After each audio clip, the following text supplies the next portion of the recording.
This is the story of a man named Stanley.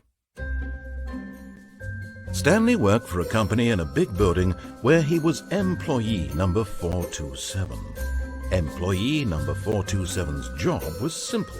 He sat at his desk in room 427 and he pushed buttons on a keyboard. Orders came to him through a monitor on his desk, telling him what buttons to push, how long to push them, and in what order. This is what employee 427 did every day of every month of every year. And although others might have considered it soul-rending, Stanley relished every moment that the orders came in, as though he had been made exactly for this job. And Stanley was happy. And then one day, something very peculiar happened. Something that would forever change Stanley. Something he would never quite forget. He had been at his desk for nearly an hour when he realized that not one single order had arrived on the monitor for him to follow. No one had showed up to give him instructions, call a meeting, or even say hi. Never in all his years at the company had this happened, this complete isolation. Something was very clearly wrong. Shocked, frozen solid, Stanley found himself unable to move for the longest time. But as he came to his wits and regained his senses, he got up from his desk and stepped out of his office.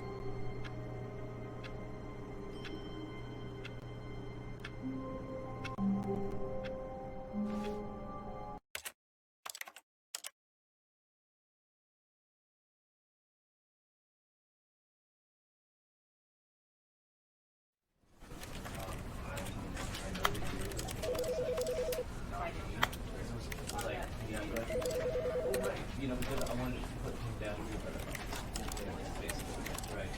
And with that example,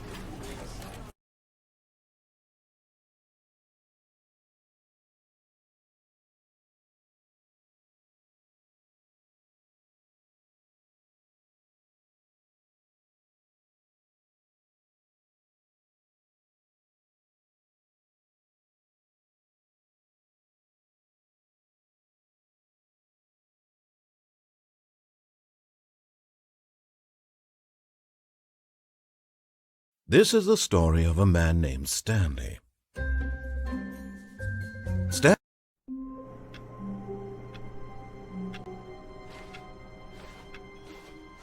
All of his co-workers were gone. What could it mean? Stanley decided to go to the meeting room. Perhaps he had simply missed a memo.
When Stanley came to a set of 2 open doors, he entered the door on his left.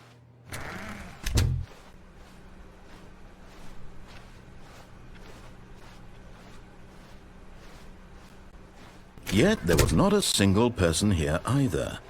Feeling a wave of disbelief, Stanley decided to go up to his boss's office, hoping he might find an answer there.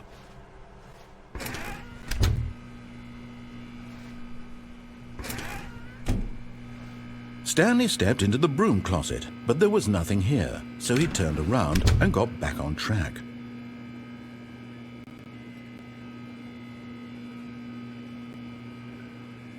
There was nothing here, no choice to make, no path to follow, just an empty broom closet. No reason to still be here.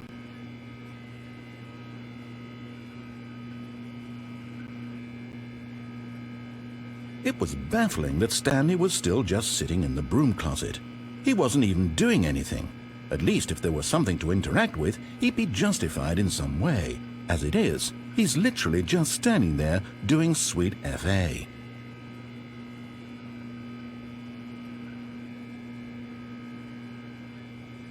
Are you really still in the broom closet? Standing around doing nothing? Why? Please offer me some explanation here. I'm genuinely confused.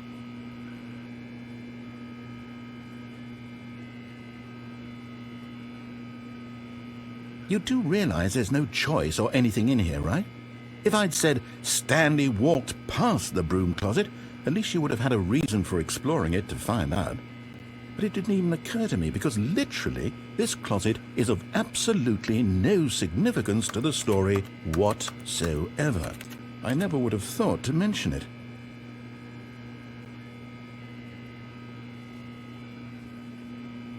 Maybe to you this is somehow its own branching path. Maybe when you go talk about this with your friends you'll say, "Oh, did you get the broom closet ending? The broom closet ending was my favorite." I hope your friends find this concerning.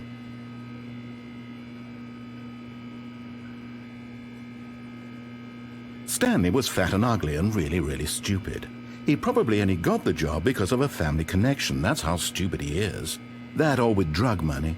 Also, Stanley is addicted to drugs and hookers.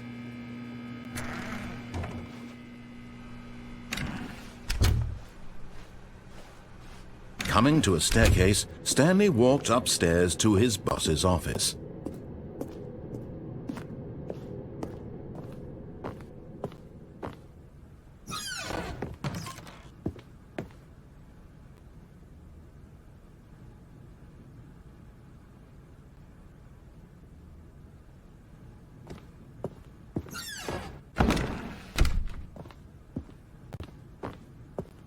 Stepping into his manager's office, Stanley was once again stunned to discover not an indication of any human life.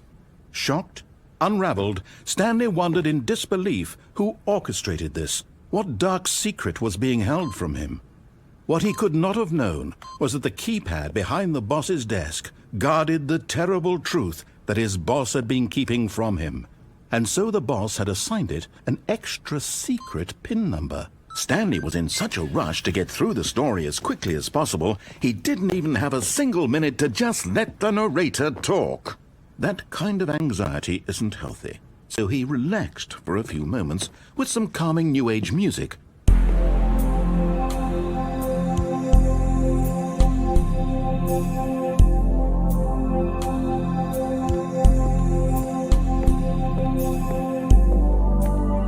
Feeling soothed and rejuvenated, Stanley calmly walked forward into the opened passageway.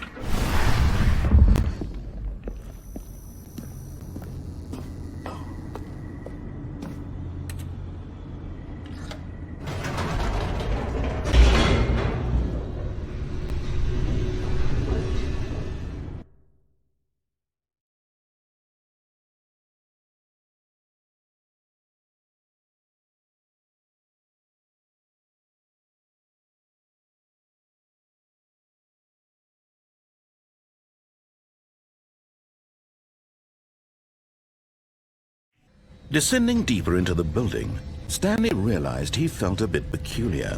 It was a stirring of emotion in his chest, as though he felt more free to think for himself, to question the nature of his job. Why did he feel this now, when for years it had never occurred to him? This question would not go unanswered for long.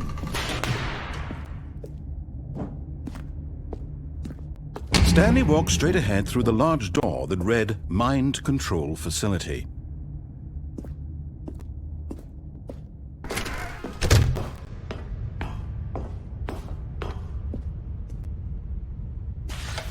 The lights rose on an enormous room packed with television screens. What horrible secret did this place hold? Stanley thought to himself. Did he have the strength to find out?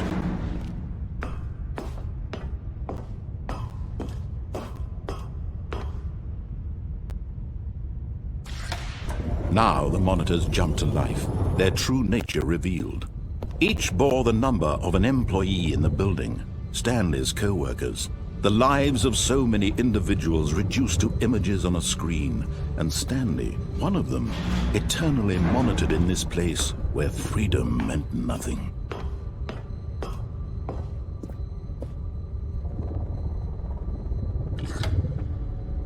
This mind control facility, it was too horrible to believe. It couldn't be true. Had Stanley really been under someone's control all this time? Was this the only reason he was happy with his boring job? That his emotions had been manipulated to accept it blindly?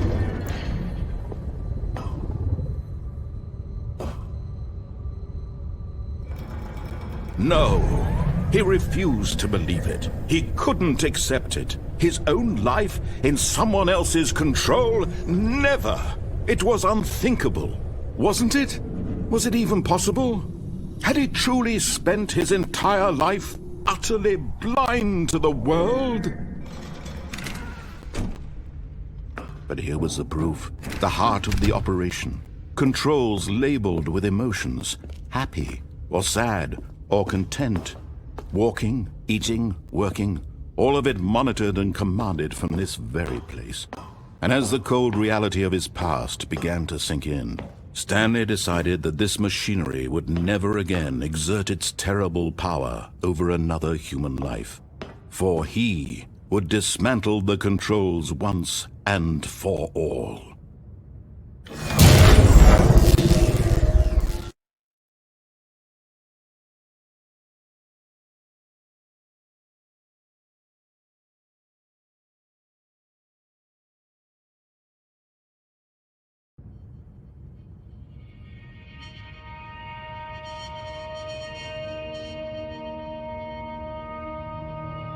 Blackness, and a rising chill of uncertainty.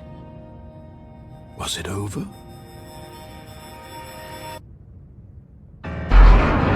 Yes! He had won! He had defeated the machine, unshackled himself from someone else's command. Freedom was mere moments away. And yet, even as the immense door slowly opened, Stanley reflected on how many puzzles still lay unsolved. Where had his co-workers gone? How had he been freed from the machine's grasp? What other mysteries did this strange building hold? But as sunlight streamed into the chamber, he realized none of this mattered to him, for it was not knowledge or even power that he had been seeking, but happiness. Perhaps his goal had not been to understand, but to let go. No longer would anyone tell him where to go, what to do, or how to feel. Whatever life he lives, it will be his. And that was all he needed to know. It was perhaps the only thing worth knowing. Stanley stepped through the open door. Stanley felt the cool breeze upon his skin, the feeling of liberation, the immense possibility of the new path before him. This was exactly the way, right now, that things were meant to happen. And Stanley was happy.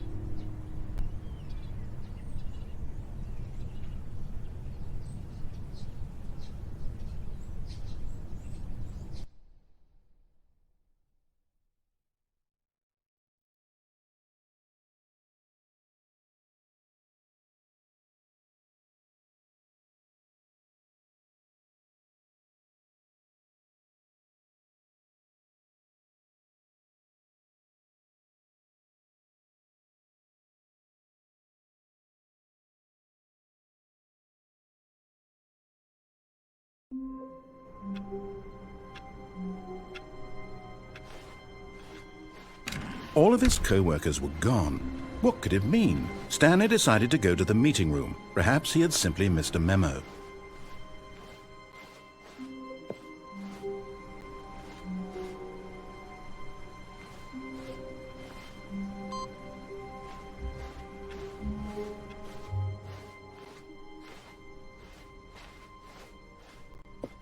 When Stanley came to a set of 2 open doors, he entered the door on his left. Yet there was not a single person here either. Feeling a wave of disbelief, Stanley decided to go up to his boss's office, hoping he might find an answer there. Oh no, no, not again. I won't be part of this. I'm not going to encourage you. I'm not going to say anything at all. I'm just going to be patient and wait for you to finish whatever it is you enjoy doing so much in this room. Please take your time. Coming to a staircase, Stanley walked upstairs to his boss's office.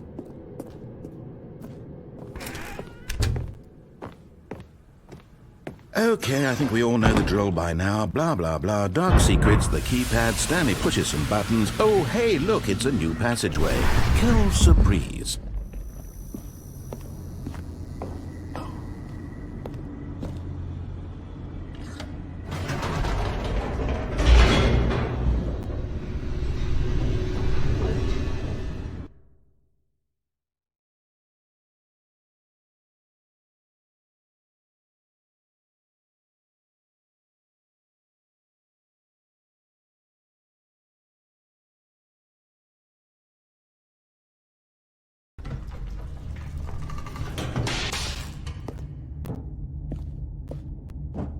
Stanley walked straight ahead through the large door that read Mind Control Facility.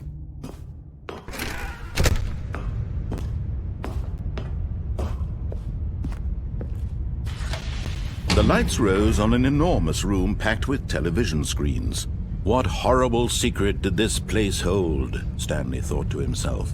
Did he have the strength to find out?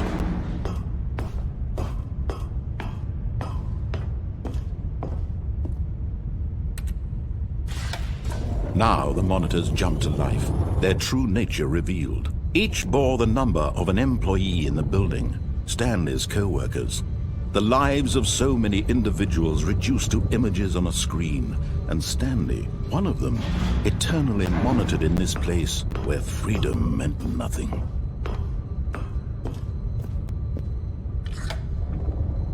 This mind control facility, it was too horrible to believe. It couldn't be true. Had Stanley really been under someone's control all this time? Was this the only reason he was happy with his boring job? That his emotions had been manipulated to accept it blindly?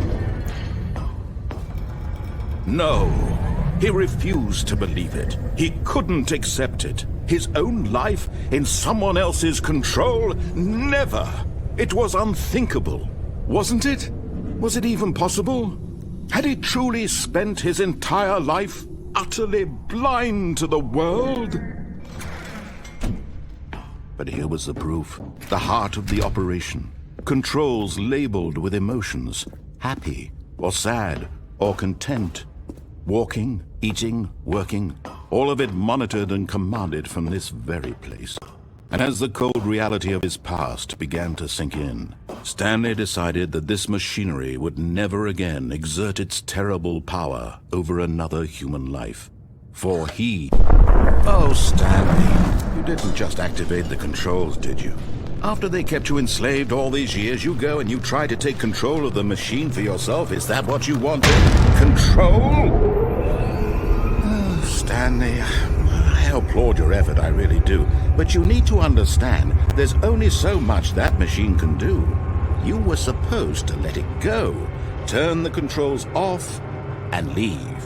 If you want to throw my story off track, you're going to have to do much better than that. I'm afraid you don't have nearly the power you think you do. For example, and I believe you'll find this pertinent, Stanley suddenly realized he had just initiated the network's emergency detonation system. In the event that this machine is activated without proper DNA identification, nuclear detonators are set to explode, eliminating the entire complex. How long until detonation then? Let's say 2 minutes. Now this is making things a little more fun, isn't it, Stanley? It's your time to shine. You are the star. It's your story now. Shape it to your heart's desires. Oh, this is much better than what I had in mind. What a shame we have so little time left to enjoy it. Mere moments until the bomb goes off. But what precious moments each one of them is. More time to talk about you, about me, where we're going, what all this means. I barely know where to start. What's that? You'd like to know where your co-workers are? A moment of solace before you're obliterated? All right, I'm in a good mood. You're gonna die anyway. I'll tell you exactly what happened to them. I erased them. I turned off the machine. I set you free.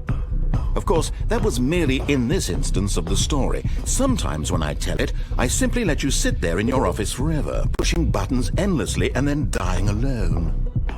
Other times, I let the office sink into the ground, swallowing everyone inside, or I let it burn to a crisp.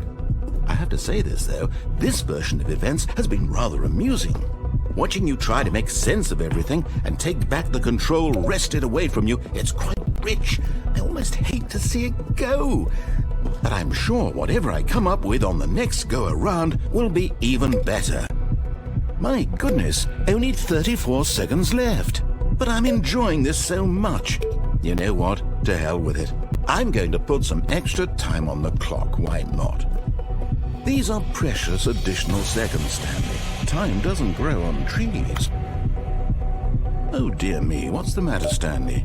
Is it that you have no idea where you're going or what you're supposed to be doing right now? Or did you just assume when you saw that timer that something in this room was capable of turning it off? I mean, look at you. Running from button to button, screen to screen, clicking on every little thing in this room. These numbered buttons, no, these colored ones, or maybe this big red button, or this door. Everything, anything, something here will save me. Why would you think that, Stanley? That this video game can be beaten? Won? Solved? Do you have any idea what your purpose in this place is? Stanley, you're in for quite a disappointment. But here's a spoiler for you. That timer isn't a catalyst to keep the action moving along. It's just seconds ticking away to your death. You're only still playing instead of watching a cutscene because I want to watch you for every moment that you're powerless, to see you made humble. This is not a challenge, it's a tragedy. You wanted to control this world, that's fine. But I'm going to destroy it first, so you can't. Take a look at the clock, Stanley. That's 30 seconds you have left to struggle. 30 seconds until a big boom and then nothing. No ending here, just you being blown to pieces. Will you cling desperately to your frail life, or will you let it go peacefully? Another choice. Make it count, or don't. It's all the same to me, all a part of the joke. And believe me, I will be laughing at every second of your inevitable life from the moment we fade in until the moment I say, happily ever after.